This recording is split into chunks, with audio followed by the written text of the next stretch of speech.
안녕하세요. 저는 올해로 50대 중반을 넘어선 한 여자랍니다. 제가 이곳에 글을 쓰는 이유는 정말 황당하고도 비참하기까지 했던 저의 지난 날에 대해 털어놓으려고인데요.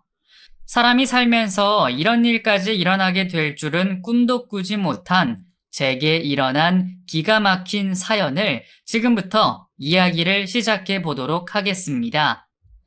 음, 어디서 어떻게 이야기를 시작해야 할지 모르겠네요. 생각만 해도 가슴이 꽉 막혀서 숨을 쉬지 못할 정도로 아직도 큰 상처로 남아있는 기억입니다. 제게는 치매에 걸린 시아버지가 계세요. 연세에 비해 일찍 찾아온 시부의 치매로 인해서 저는 다니던 직장마저 그만두고 시부를 모셔야 했었었죠. 시부는 오래전에 시모를 먼저 떠나보내시고 혼자 살고 계셨거든요. 저희 집에서 10분 거리에 떨어져 있는 곳에서 혼자 사시던 시부가 치매에 걸리셨다고 하는데 어떻게 며느리 된 도리로서 그냥 내버려 둘 수가 있겠습니까? 시부는 항상 제게 친절하게 잘 대해 주셨고 저의 어려운 가정 환경도 다 이해해 주시며 오히려 친정에게까지도 많은 도움을 주시려고 했던 분이었는걸요.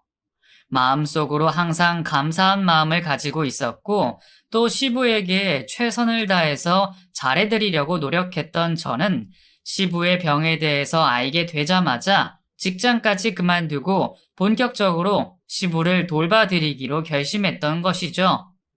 그저 사람이 너무나 좋으셨던 시부는 주변 분들에게도 평판이 아주 좋으셨습니다. 며느리인 제게도 좋은 점수를 따셨던 분이시니 남들에게는 오죽하셨겠어요. 혼자 사시면서 외로움을 많이 느끼셨던 시부는 한평생을 아주 열심히 일만 하신 분이시고 딱히 술, 담배도 하지 않으시면서 돈을 모으셨습니다. 원래는 어렵게 사시던 분이신데 그 어려움이 너무 싫어 남들보다 더 열심히 더 부지런하게 일을 하시면서 돈을 모으셨죠. 제가 결혼을 하기 전에 벌써 시모가 세상을 떠나셨던지라 저는 단 한 번도 시집살이라는 것도 경험해 보지 못했고 그저 시부를 시자 들어가는 불편한 사람이라는 느낌보다 제가 잘 모셔야겠다는 생각을 더 많이 했던 것 같아요. 특히나 아까도 말씀드렸다시피 저희 친정까지 도움을 주려고 하시는 시부의 마음이 너무 따뜻하셔서 늘 감사한 마음을 갖고 있었습니다.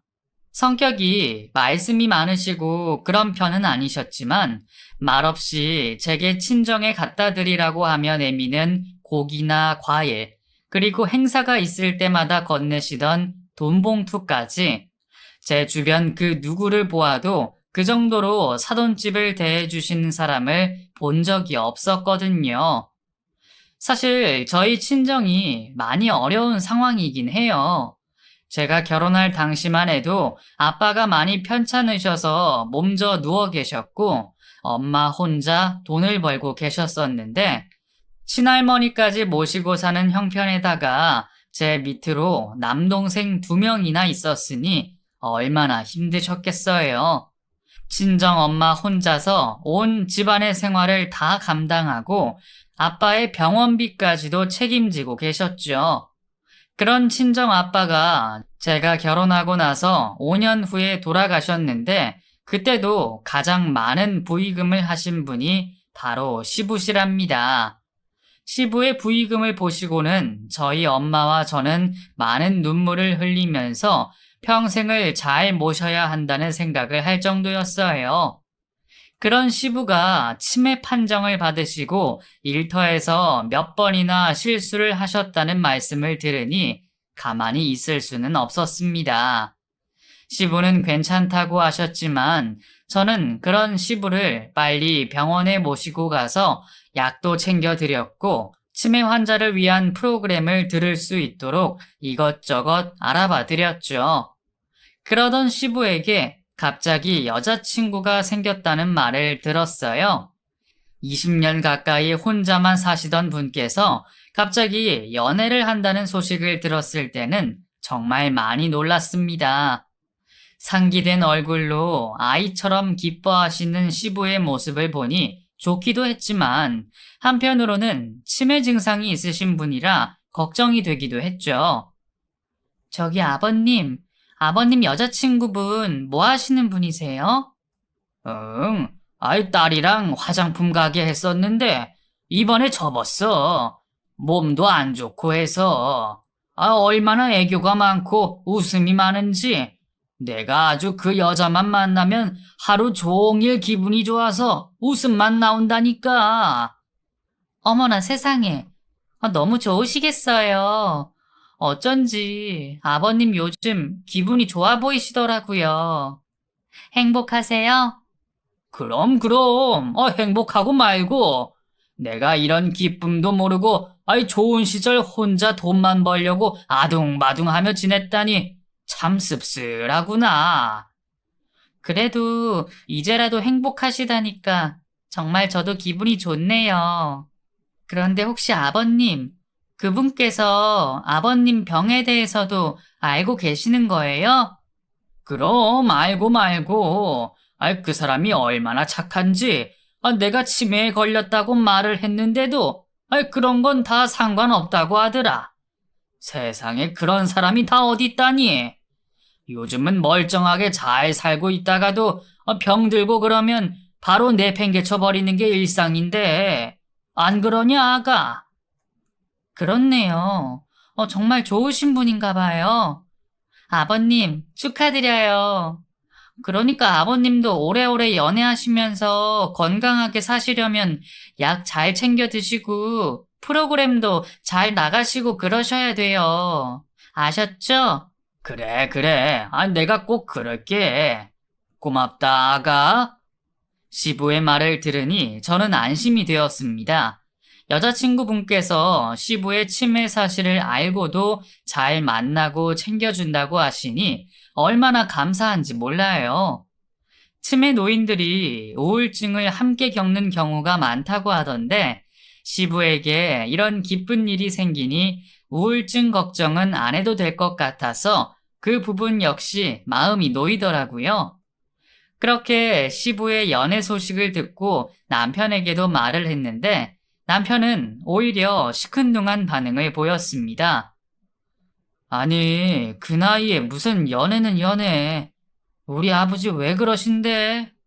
당신은 왜 그렇게 부정적으로 생각해? 아버님 혼자 되신 지 그렇게 오래되셨는데 그동안 얼마나 외롭고 허전하셨겠어. 이제 돈도 어느 정도 모아두셔서 땅도 있고 건물도 있고 현금도 꽤 되지 않으셔? 그럼 이제 돈 그만 버시고 남은 여생은 편하게 연애도 하시고 그러면서 보내시면 좋지 뭘 그래. 당신이 몰라서 하는 말이야. 그 사람이 우리 아버지 뭘 보고 그러겠어. 안 그래? 치매 걸린 노인네를 뭘 보고 그러겠냐고. 듣자 하니 나이도 좀 차이 난다고 하시는 것 같은데 솔직히 난 마음에 안 들어. 괜히 연애니 뭐니 했다가 상처받고 힘들어 하시는 것보다 애초에 빨리 끝내시는 게 좋지 않을까 한다. 안 좋게만 생각하지 말고 당신도 좀 마음을 열고 생각해봐. 치매 걸리면 우울증도 함께 온다는데 적어도 지금 아버님의 기분상 우울증은 안 올 거니까 그것만으로도 얼마나 다행이야. 그러니까 당신도 좋게 생각하라고. 그리고 내가 이렇게 직장 그만두고 아버님 보살펴 드리려고 노력하고 있잖아. 응? 에휴, 난 모르겠다 정말. 남편은 그렇게 뭔지 모를 걱정을 하고 있더라고요. 그때까지만 해도 저는 그저 남편을 이상하게만 생각했어요. 남편이 조금 걱정이 앞서는 편이라서 뭘 해도 계속 궁시렁거리는 스타일이거든요. 일어나지도 않은 일에 대해서 미리 걱정부터 하고 잔소리부터 시작하는 남편의 성격을 알기에 저는 오히려 그런 남편을 진정시키려고 노력했습니다. 그로부터 얼마 지나지 않아 시부는 저희 부부를 불러 상의할 것이 있다고 하시더라고요. 저기 내가 말이다. 이 나이에 조금 부끄럽긴 하지만 혼인신고를 했다. 시부는 정말 깜짝 놀랄 폭탄 발언을 하셨어요. 여자친구가 있다고 할 때 그저 연애만 하실 줄 알았는데 저희한테 상의도 없이 갑작스레 혼인신고까지 하셨다고 하시는 겁니다. 그 말을 들은 남편이 시부에게 버럭 화를 내며 말했어요. 아버지, 혼인신고라뇨. 그것도 만난 지 얼마 안 되신 분하고, 그건 아니죠. 아니, 내가 혼인신고하는데 네가 왜 이렇게 길길이 날뛰는 거냐? 무슨 문제라도 있는 거냐? 이 애비는 평생을 그렇게 외롭고 힘들게 혼자만 살아야 되는 거야? 내가 지금 병에 걸려서 언제 죽을지도 모르는 판국에. 아버지, 그 말이 아니라요. 그래도 어떤 분인지 저희가 뵙지도 못한 상황에 혼인신고라고 하시니, 그래도 이놈아, 내가 내 인생 책임지고 사는 건데 네가 이럴 수가 있냐? 내가 너를 어떻게 키웠는데 너는 결혼해서 살면서 왜 나는 안 되냐? 아버지, 그런 게 아니잖아요. 그냥 이것저것 잘 모르는 상황에서 덥석 혼인신고를 하셨다고 하시니 그게 걱정이 돼서 그런 거라고요. 제가 왜 아버지 행복한 걸 안 바라겠어요. 누구보다 제가 제일 바라는데. 앞으로 더 이상 이 문제에 대해서 나한테 뭐라고 하지 말아라. 그리고 오늘 그 사람 우리 집에 와서 같이 살 거니까 그런 줄 알고. 알았냐? 아버지, 그럼 저희도 들어와서 살게요. 어차피 집도 넓고 저희도 아버지 건강 걱정돼서 못 살겠어요. 이 사람도 직장도 그만두고 아버지 보살피려고 작정했으니까 저희도 들어가 살래요. 아니, 이놈이 그렇게 들어오랄 때는 안 들어오더니 이제 와서 그게 뭔 개떡 같은 소리냐? 그러니까 이제라도 자식 노릇 좀 한다고요. 아셨죠? 저희도 집 정리하고 빠지는 대로 들어갑니다. 그런 줄 아세요, 아버지? 남편은 시부의 말에 당황을 하면서도 불안했는지 합가를 해서 함께 살겠다는 폭탄 발언을 해버리더군요. 그 자리가 끝이 나고 저는 남편과 대판 싸웠습니다. 아무리 그래도 제게 먼저 상의를 하고 합가를 해야 하는 거 아닌가요? 제가 아무리 시부를 돌봐드리려고 노력을 하고 있다고는 하지만 한 집에서 함께 사는 것은 조금 다른 것이잖아요. 아이도 있고 여러 가지 불편한 것도 있고 말이에요.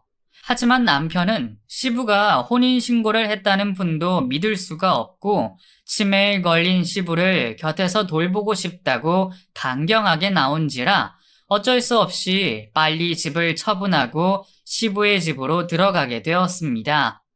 시부의 집은 방이 4개가 있는 단독주택이었어요. 그 옛날부터 살던 집을 리모델링해서 혼자서 아주 깔끔하게 잘 꾸미고 살고 계셨죠. 작은 마당도 있는데 그곳에도 이것저것 상추나 고추 같은 것을 심어 놓으시고 여러 화분들도 많이 가져다 놓으며 관리를 아주 잘하셨답니다. 그리고 그런 집에 새롭게 시어머니 자리로 들어오게 된 그 사람을 그때 처음 만나게 되었죠.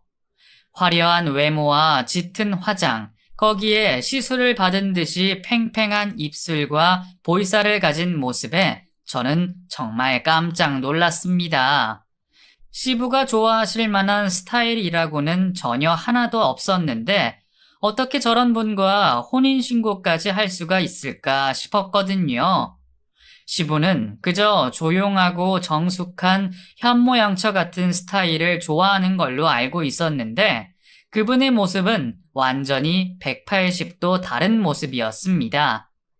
나이에 맞지 않은 옷차림까지 하면 길거리에 지나가더라도 눈을 돌려 한 번쯤 쳐다볼 법한 그런 스타일을 하고 있었거든요. 더군다나 그분의 딸이라고 하는 사람을 함께 데려와서 산다고 하는데 딸도 역시 엄마를 닮아 그 모습 그대로더군요. 그래도 일단 시부와 혼인신고를 하신 분이시기에 최대한 공손하게 인사를 드렸어요. 안녕하세요. 이 집 며느리예요. 처음 뵙겠습니다. 어머나, 며느님? 그 친정이 더럽게 못 산다는 며느님이구나. 아이고야, 우리 자기가 친정에 참 많이도 도와줬다고 하던데 복 받은 며느리구만. 반가워요. 반가워. 우리 앞으로 잘 지내보자고요. 네? 아, 네. 네 하고 그냥 끝나는 거예요? 뒤에 뭐라도 불러야지. 나 이 사람하고 혼인신고까지 마친 법적 부부니까 어머님 하고 불러야 되는 건 알죠? 그리고 여기 우리 딸이거든? 내 딸이니까 시누이가 되겠구만. 시누이 올케지간도 잘 지내보고? 네, 알겠습니다, 어머님. 처음 보자마자 거리낌 없이 제게 하는 말이 저는 좀 듣기 싫더라고요. 남편도 인상을 팍 쓰면서 새 시모에 대한 불편감을 드러내기도 했습니다. 하지만 뭐 어쩌겠어요. 시부가 그렇게 좋다고 하시니 저희가 어떻게 할 수 있는 일이 없잖아요. 마음에 들지 않아도 시부의 뜻에 따라야만 하기 때문에 그저 지켜볼 수밖에 없었습니다. 시부는 시모가 생기고 나서 매우 행복해 하셨어요. 솔직히 시모와 시누라는 사람들이 많이 불편하긴 했었지만 그래도 시부가 행복해하는 모습을 보니 기분은 좋더라고요. 남편은 가끔씩 제게 이런저런 걱정을 이야기했지만 저는 그냥 그런 부분은 덮어두고 시부의 마음만 생각하자고 달래기도 했네요. 그렇게 새로운 가족이 생기고 저희도 집을 빼서 2달쯤 후에 한 집에 같이 살게 되었습니다. 그러면서 저는 그 시모와 시누에 대한 여러 가지 부분들을 볼 수가 있었죠. 자기 빨래 하나 제대로 하지 않고 여기저기 널브러뜨려 놓는 시누가 저는 정말 마음에 들지가 않았어요. 한 집에 살면서 자기가 할 일은 해야 하는데 모든 일을 올고지 제게만 맡겨두고 시부를 포함한 시모와 시누는 여기저기 쇼핑을 다니고 맛있는 음식을 사 먹느라 정신이 없더라고요. 그 당시 시부의 치매 증세가 서서히 심해지고 있던 상황이었는데 복지 프로그램에 데리고 가서 조금이라도 시부의 증세를 호전시킬 생각은 하지 않고 왠지 모르게 자기들이 하고 싶은 쪽으로만 하려고 하는 것 같아 저는 기분이 좀 그랬습니다. 그러다 어느 날은 밖에 나가 있던 시모에게 전화가 왔어요. 큰일이다, 큰일이야. 그 사람이 없어졌어. 얼른 와서 찾아라, 얼른. 네? 그 사람이라뇨? 설마 아버님이요? 그래, 이놈의 영감탱이. 잠깐 화장실 간 사이에 어디로 사라진 거야? 아주 나를 늙어 죽이려고 작정을 했구만, 작정을 했어. 아니, 거기가 어디신데요? 치매 있는 거 아시고 계시면서 잘 챙기셨어야죠. 너 지금 이 판국에 잔소리 하는 거니? 잠깐 옷 좀 고르고 있는 사이에 화장실 간다고 없어진 사람을 내가 무슨 수로 찾아? 얼른 와서 네가 찾아. 황당하게도 시모는 시부를 잃어버렸다며 제게 와서 찾으라는 전화를 하셨고 급하게 달려간 백화점에서 시모는 여러 개의 쇼핑백을 들고 저를 기다리고 계시더군요. 아버님은요? 어디서 없어지신 건데요? 아니, 저기 화장실 간다고 갔는데 이놈의 영감탱이가. 그렇다고 지금 여기서 가만히 있으시면 어떡해요. 빨리 찾으셔야죠. 내가 무슨 수로 찾아. 이거 짐도 이렇게 많은데. 얼른 네가 가서 찾아봐라. 아가씨는요? 아가씨도 아까 같이 나가셨잖아요. 걔는 요 옆에서 마사지 받고 있어. 백화점에는 나랑 둘만 온 거라고. 시모의 황당한 말에 저는 얼른 백화점 안내 데스크로 가서 안내 방송을 해달라고 요구했고 지하에 있는 식당가에서 빵을 훔쳐 먹고 계시던 시부를 잠시 후에 발견하게 되었습니다. 아버님 괜찮으세요? 얼마나 걱정했다고요. 왜 여기 혼자 계세요? 나 배고파. 배고프다고. 다들 왜 내 밥도 안 주고 뭐 하는 거야? 응? 굶어 죽길 바라는 거냐? 밥 줘, 밥! 알겠어요, 아버님. 밥 드릴게요. 저랑 같이 집에 가요. 가서 제가 맛있는 밥 차려 드릴게요. 아셨죠? 집에 가면 아버님 좋아하는 미역국도 있고 나물도 있고 많아요. 저랑 가요. 배가 고프다며 떼를 쓰는 아버님을 발견한 후 저는 아버님을 모시고 집으로 돌아왔습니다. 그리고는 뒤늦게 집으로 온 시모와 신우에게 서운함을 표현했죠. 아버님 병이 있는 거 아시잖아요. 그럼 함께 나가셨으면 잘 챙기셔야죠.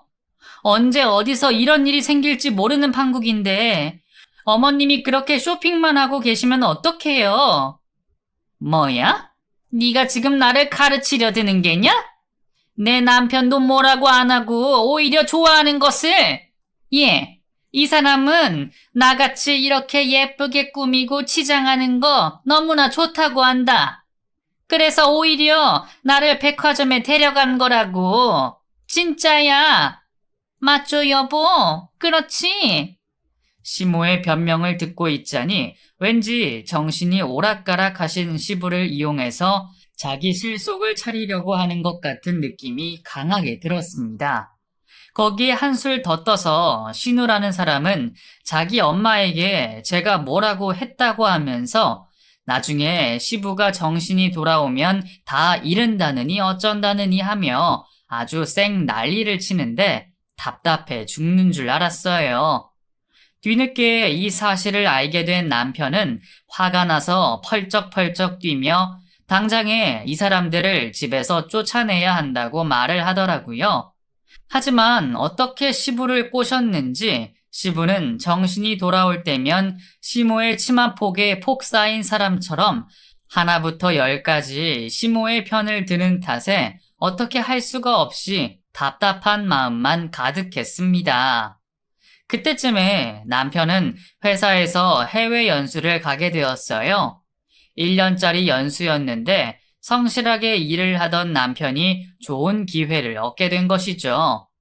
남편도 없이 시부의 집에서 시모와 신우와 다 같이 살려는 생각을 하니까 정말 마음이 불편하기 그지없었지만 그래도 어쩌겠어요. 참고 견디는 것이 며느리의 숙명인 것을요. 그렇게 남편이 해외로 떠나고 나서 저는 정말 너무나 황당한 일들을 목격하게 됩니다. 오로지 이 집에서 남편의 눈치만 보며 생활하던 시모와 신우는 남편이 없어지자 더욱더 자기 마음대로 행동하기 시작했는데요. 급기야는 신우라는 사람이 시부의 금반지를 녹여서 자기 목걸이로 만드는 상황까지 오게 되었습니다. 저는 그 금반지가 어떤 것인지 잘 알기에 절대로 있을 수 없는 일이라고 생각했어요. 예전에 남편의 친모이신 시모가 어렵게 모은 돈으로 첫 금반지를 해주신 것이었거든요.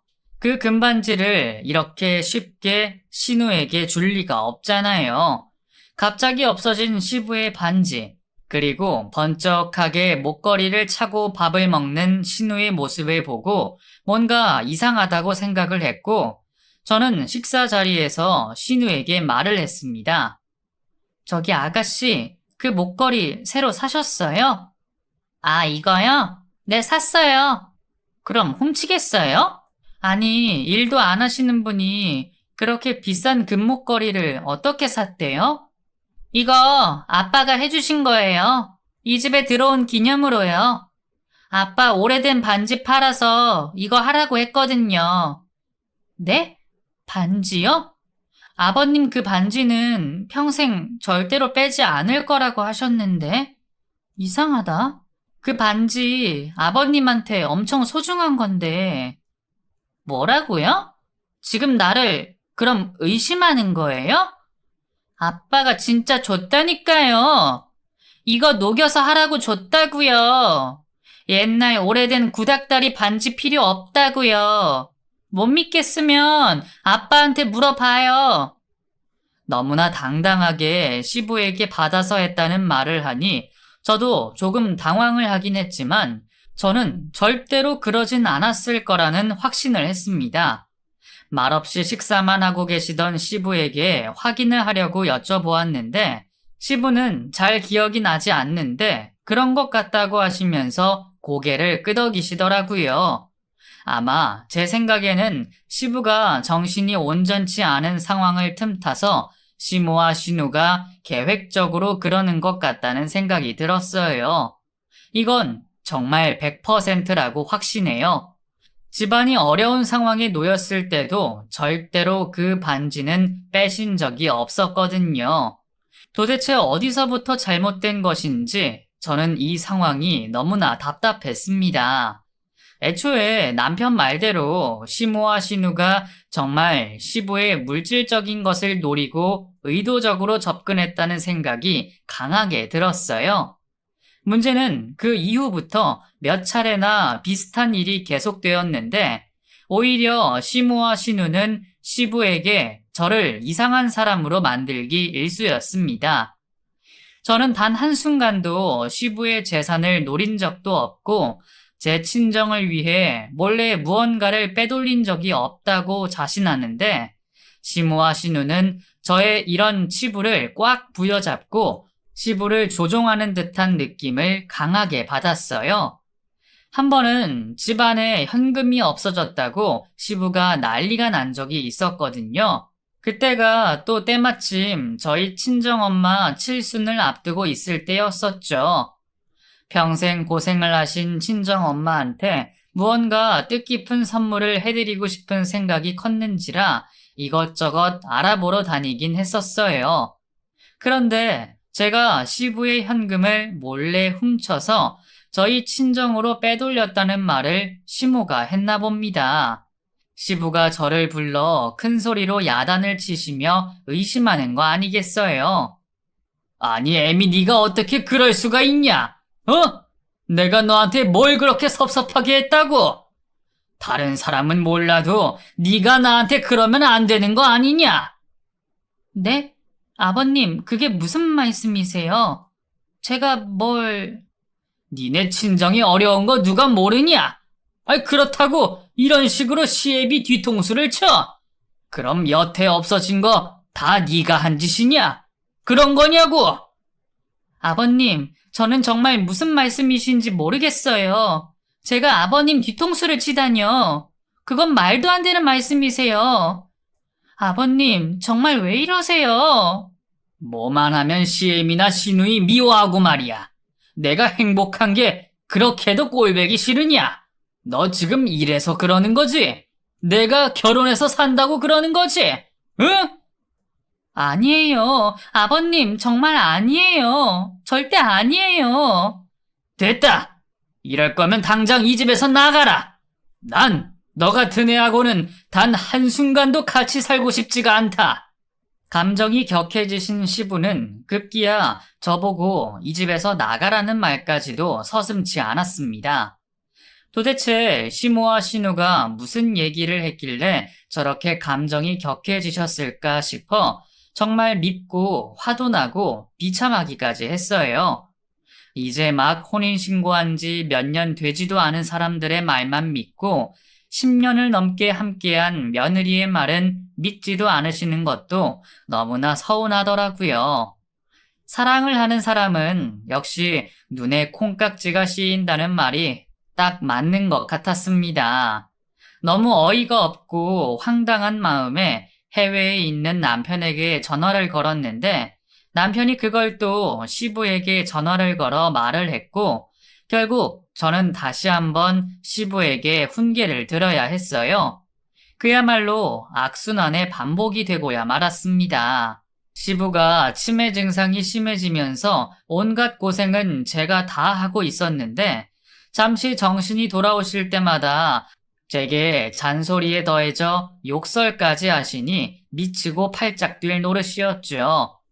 비참한 마음이 든 저는 한동안 아무런 반응도 하지 않은 채 집안에서 정말 조용히 있기로 마음먹었어요.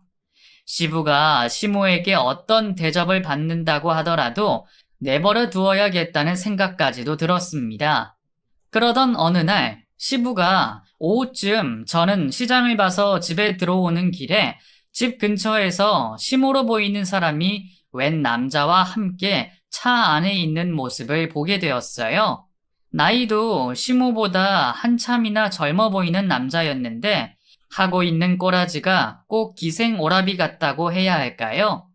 대낮에 일도 안 하고 화려한 꽃무늬 남방을 입고 있었는데 시모와 아주 가까운 사이인 것처럼 딱 달라붙어서 얘기를 하고 있더라고요. 순간 제가 빤히 쳐다보다가 시모와 눈이 마주쳤고 저를 보던 시모가 화들짝 놀라 차 안에서 내리시더군요. 아니 뭘 그렇게 창을 많이 봐오니? 너는 돈이 남아 도는 줄 알아? 아주 지네 시애비 돈을 물 쓰듯이 쓰는구만. 혹시 뭐 또 사다가 친정으로 보내는 거 아니야? 네? 아니에요, 어머님. 이거 아버님이 자꾸만 이것저것 드시고 싶다 하시고 그러시니까 미리 사다 놓는 거죠. 제가 뭘 또 친정에 가져다 줬다고 그러세요. 그나저나 저분은 누구세요? 내 친척 동생이야. 오랜만에 누나 집에 왔는데 니네 아버지 자고 있으니 집 안에 들일 수가 있어야지. 혹시 또 정신 나간 상태로 막 난장치면 어떡하니? 아우 세상에나. 그냥 조용하게 낮잠 자는 게 제일 속 편하지. 그래도 자꾸 깨서 이것저것 활동을 하셔야 정신이 드시죠. 요즘 계속 잠이 많아지시고 활동을 안 하시는데 그래서 그런가 치매가 더 심해지신 것 같아요. 자다가 용변도 보시고. 아이고야, 그러게나 말이다. 더러워 죽겠네. 아무튼 들어가 봐라. 난 좀 동생하고 얘기 좀 하고 들어갈 테니. 저는 먼저 들어가라는 시모 말에 현관문 안쪽에 서서 가만히 귀를 기울이고 있었습니다. 뭔가 제 느낌상 이상한 기운이 느껴졌거든요. 마침 차에서 그 남자가 내리는 문소리가 들렸고 둘은 제가 집 안으로 들어간 줄 알고 속삭이더군요. 아이고 언제 결정되는 건데? 빨리빨리 해야지. 저 치매 영감탱이랑 언제까지 이러고 있을 거냐고. 조금만 기다려 보라니까. 우리 필리핀 건너가서 행복하게 살려면 한 건 크게 해야 될 거 아니야. 내가 건물 하나는 공동명의로 해놨는데 이놈의 인간이 적금이랑 이런 거 비밀번호를 똑바로 안 대고 자꾸 까먹어서. 그 치매 영감탱이 아주 징그러워 죽겠구만. 빨리빨리 합시다. 나도 기다리는데 한계가 있는 사람이라고. 더 이상은 못 기다려. 얼렁 정리하고 빨리 뜨자고. 우리 뜨거운 사랑도 식기 전에. 알지? 그럼 알지. 조금만 기다려줘봐. 방금 들어간 저 집 며느리가 그 보통 내기가 아니야. 조심해야 되니까 당분간은 찾아오지 마. 알았지?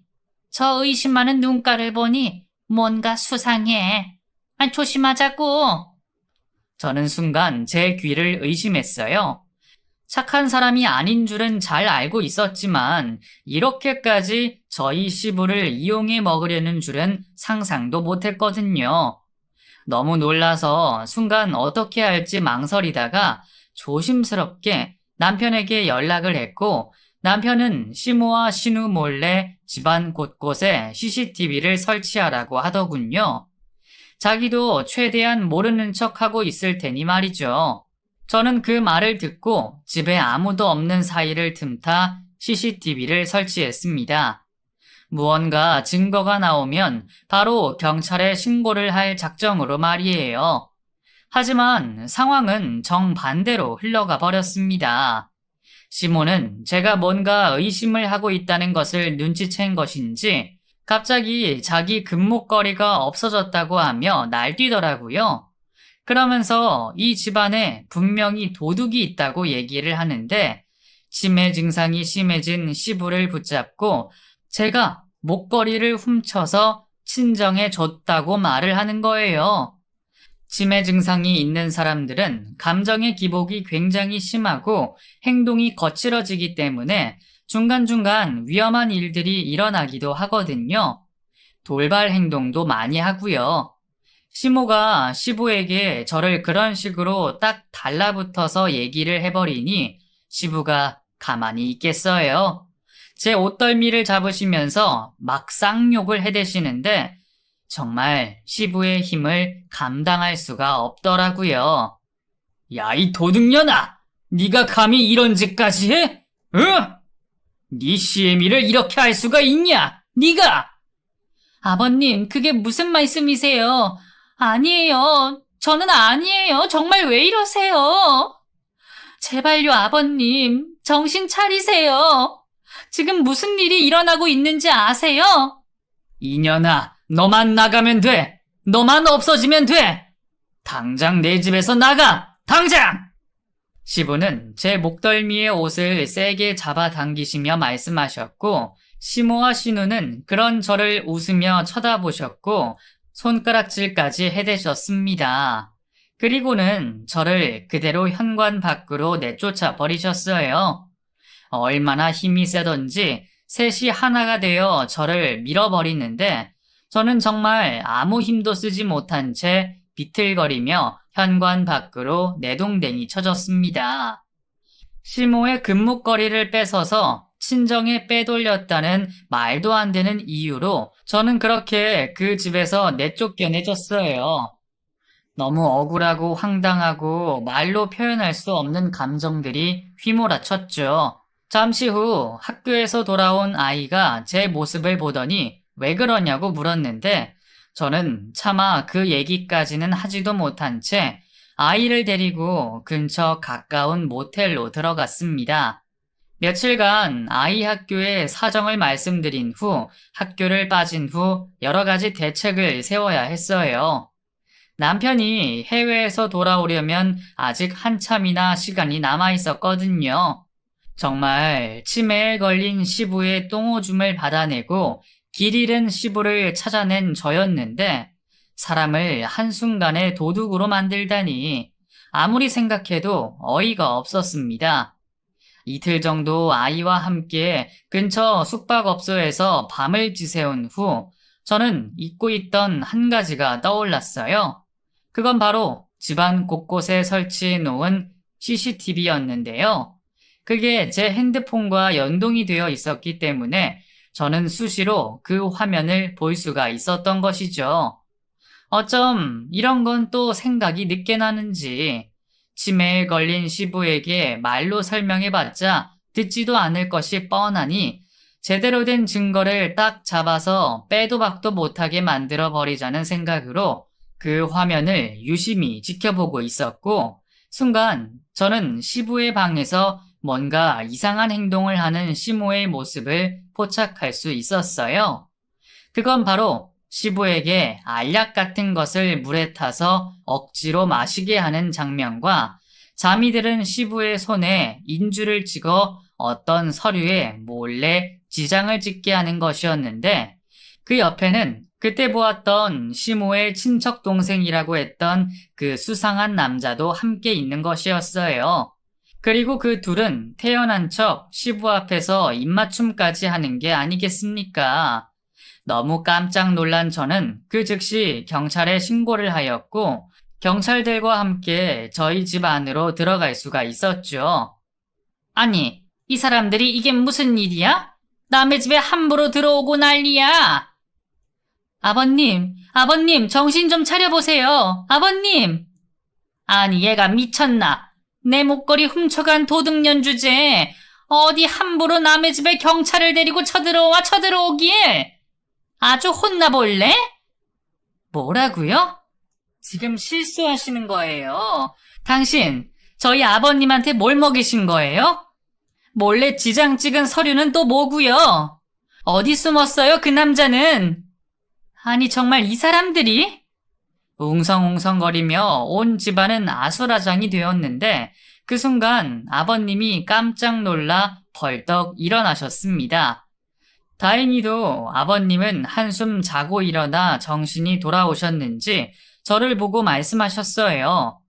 아니, 애미야, 너 웬 경찰이냐? 응? 아버님 잘 기억해 보세요. 어머님이 어떻게 하셨는지 생각 좀 해보세요, 아버님. 그래. 아이고, 나한테 자꾸 뭘 먹여서 졸리고 정신없게 만들고. 내 통장 비밀번호. 네? 아버님 뭐라고요? 다시 한번 말씀해 보세요. 뭐라고요? 아이고, 내 비밀번호. 기억났어. 내 반지, 내 통장, 내 건물. 이거, 이놈들이 내가 안 먹겠다는 약을 자꾸 먹이고 막 나를. 아유, 애미야, 나 좀 살려다오. 제발 나 좀 살려줘. 아버님 괜찮아요. 울지 마시고 천천히 말씀해 보세요. 다 괜찮아요, 이제. 여기 경찰 왔잖아요. 아버님, 괜찮아요. 진정하세요. 여기 이 년놈들이 글쎄 나를 막 못 움직이게 하고 통장 비밀번호 대라고 하고 또 그 도장. 맞다. 그 인감 도장 내놓으라고 나를 막 때리고. 애미야, 그 치매 걸린 노인네를 이렇게 해도 되는 거냐? 나를 완전 병자 취급하면서 도대체 뭐가 어떻게 돌아가는 거야? 도대체 나한테 뭔 짓을 하는 거냐? 순간 아버님은 정신이 번쩍 드셨고 그동안 있던 몇 가지의 일들을 기억해내셨습니다. 아버님은 항상 약에 취해 잠을 많이 주무셨고 항상 그 옆에서 시모와 신우가 저를 모함하는 말들을 했던 바람에 저를 이상하게 생각하셨던 모양이에요. 뒤늦게 저를 보시고는 엉엉 울면서 지나간 기억들을 엎치락뒤치락 기억을 해내시더군요. 다행히도 제가 경찰을 동행해 갔고 CCTV에 녹화되어 있던 영상을 보여주었더니 일단 그 자리에서 시모 손목에 수갑이 채워졌습니다. 이거 안 놔? 이런 미친 것들이! 치매 걸린 노인네 말을 뭘 믿어? 이 사람 지금 제정신 아니라고! 미쳤다고! 미쳐도 단단히 미쳤는데 멀쩡한 사람을 이런 식으로 해도 되는 거야? 이거 안 놔? 안 놔? 진정하시고 일단 증거 영상들까지 있으니까 경찰서로 가셔서 얘기하시죠. 이 집과 추가적인 내용은 더 조사할 수 있다는 거 알고 계시고요. 이런 도둑년 같은 이라고. 내 금목걸이 뺏고 시아버지 돈 다 빼돌려서 친정에 준 것도 모자라서 이제는 하나밖에 없는 시애미를 감옥에 넣으려고 온갖 모략을 다 하는구만. 여보, 자기야, 정신 좀 차려봐. 당신 치매 걸렸을 때 내가 어떻게 병수발 해줬는지 기억 좀 해보라고. 쓸데없는 것만 기억하지 말고. 무서워요. 나 몰라요. 아무것도 몰라요. 저 아줌마 무섭다고요. 나 때리지 마요. 약 안 먹어요. 몰라요, 모른다고요. 시모가 거칠게 저항하며 시부에게 소리를 질러대니 시부는 다시 한번 잔뜩 긴장한 채로 벌벌 떨면서 눈물을 흘리시더니 급기야 그 자리에서 소변까지 보시더군요. 저는 일단 시아버님을 진정시켜 드려야 했어요. 너무 쇼크를 받으셔서 어떻게 될지도 모를 정도로 극도로 긴장을 하신 상태였거든요.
아버님, 괜찮아요. 자, 저랑 화장실 가세요. 쉬한 거 치우고 깨끗하게 옷 갈아입고 나와요. 그럼 기분 좋아질 거예요. 아버님, 아들 기억나요? 아들도 내일 온다고 했으니까 우리 예쁜 꽃가옷 입고 기분 좋게 기다려봐요. 알았죠? 아들? 내 아들? 내 아들 어디 갔어요? 내 아들 보고 싶은데 왜 내 옆에 없어요? 아줌마, 나 아들 보고 싶어요. 알았어요. 우리 그럼 깨끗하게 아들 기다려요? 그래야 아들이 좋아하죠. 그쵸? 얼른 가요. 우리 화장실로 가요. 저는 그렇게 시부를 진정시켜드리며 화장실로 모시고 갔고 깨끗하게 씻겨드린 후 깔끔한 옷으로 갈아입혀 드렸습니다.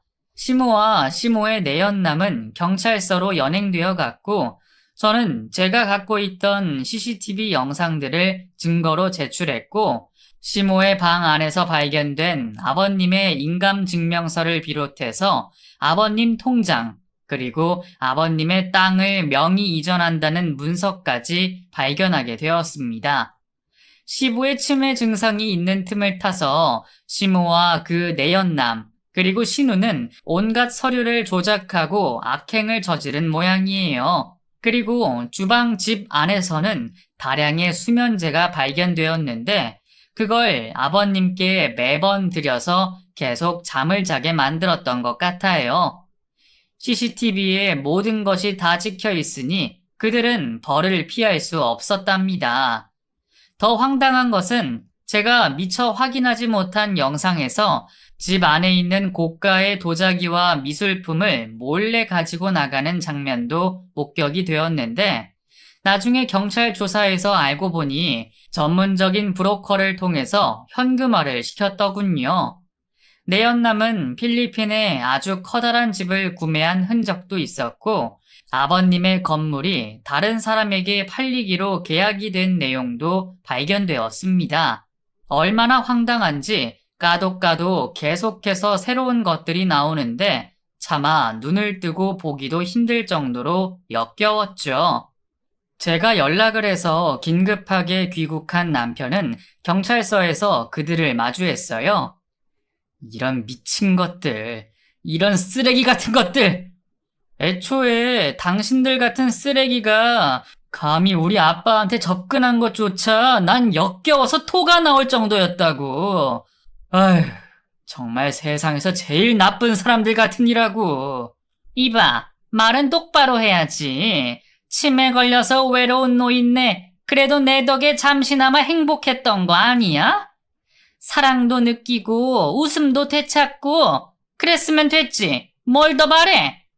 그 병 걸린 노인네를 누가 그렇게 아껴준다고. 나 같은 사람한테 고마워할 줄 알아야지.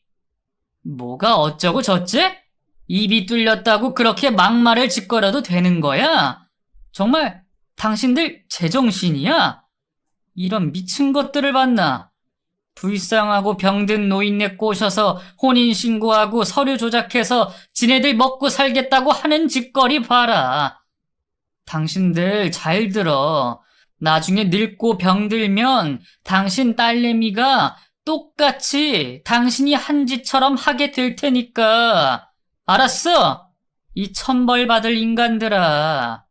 저희 남편을 마주한 그 순간에도 아주 뻔뻔하게 자신에게 고마워하라는 말까지 하는데 잠시나마 시모였던 그 사람을 더 이상은 보기 힘들었습니다. 저희 부부는 그렇게 모든 것을 경찰에게 맡기고 시부를 챙기는 일에 열중했어요. 이미 치매 증세가 심각해져서 가끔씩 저도 제대로 알아보지 못하시는 시부는 자신이 혼인신고를 했었다는 일조차 까먹고 계시기도 했습니다. 그러면서 돌아가신 시모 얘기를 하고 남편이 어렸을 적에 바지에 오줌을 쌌던 얘기를 하시며 웃음을 지어 보이기도 하셨죠. 그러면서 그 와중에도 가끔씩 무섭다고 모른다고 말을 하시며 불안해하는 모습을 보이셨는데 정신적으로 상당히 충격을 받으신 것 같다고 병원 의사 선생님께서 말씀을 해주시더라고요. 첫째도 둘째도 무조건 안정을 취하는 것이 중요하다고 하시면서 말이죠. 남편은 급하게 해외 일정을 마무리했고 시부의 곁에 있어야겠다고 하더라고요. 또 어떤 이상한 놈들이 우리 아버지 건드리기 전에 내가 꼭 지켜드릴 거야. 무슨 일이 있어도 우리 아버지 지켜드릴 거야. 그래, 여보. 나도 미안해. 처음부터 그 사람이 들어올 때 말렸어야 하는 건데. 당신이 어떻게 그래. 이미 엎질러진 일인데 뭐. 지금부터 우리 잘하자. 우리 아버지, 엄마 잃고 혼자서 참 열심히도 부지런하게 사신 분이셔. 오로지 자식들 잘 되기만을 바라시고 경제적으로 힘들지 않게 해주려고 정말 열심히 돈 벌어서 저축밖에 모르시던 분이셨어. 그런 분이 어쩌다 이렇게 된 건지 내가 너무 무심했나 봐. 자식으로서 우리 아버지 너무 외롭게 만든 것 같아서 정말 마음이 아프다. 아니야, 여보. 그러지 마. 자책하지 마요. 나도 더 많이 노력할게. 아버님, 더 이상 외롭고 힘들지 않게 내가 더 잘 돌봐드릴게. 우리 앞으로 열심히 아버님 곁을 지켜드리자. 고마워. 정말 고마워, 여보. 저희 부부는 시부를 위해 최선을 다해서 곁을 지켜드리자고 다짐했고, 저희의 보살핌 덕분인지 시부의 상태는 더 이상 악화되지는 않고 계세요. 마음도 많이 안정되셨고요. 당연히 그 못된 연놈들은 법의 심판을 받게 되었습니다. 얼마나 뻔뻔하게 나오는지 조사를 받을 때 잠깐 만나면서 저희를 보고 오히려 아버지의 남은 여생을 망치는 호로 자식들이라고 하면서 자신은 진정으로 저희 시아버님을 사랑했다고 말도 안 되는 말을 짓거리더군요. 더 이상 저희는 뭐 욕도 나오지 않았습니다. 그냥 저런 인간들이 더 이상 외롭고 병든 노인들을 괴롭히지 않았으면 좋겠어요. 저희 시아버님 같은 피해자는 더 이상 나오지 말아야 하잖아요. 남은 여생을 함께 보내시려는 좋은 마음을 가지신 분들도 많이 계시겠지만 혼인신고부터 하자면서 막무가내로 밀어붙이는 분들은 조금 자세하게 알아보시는 것이 좋을 듯해요. 사람이 너무 외롭고 그럴 때면 마음이 약해져서 제대로 누군가를 파악하지 못하는 경우가 생길 수 있을 테니까요. 저 역시도 그럴 것 같아요. 그러니 항상 가족들이 세심하게 많은 신경을 써주셔야 한다는 점 잊지 마세요. 그럼 무더위에 건강 조심하시고요. 이상으로 제 사연을 마치겠습니다. 끝까지 들어주셔서 감사드려요. 그럼 안녕히 계세요.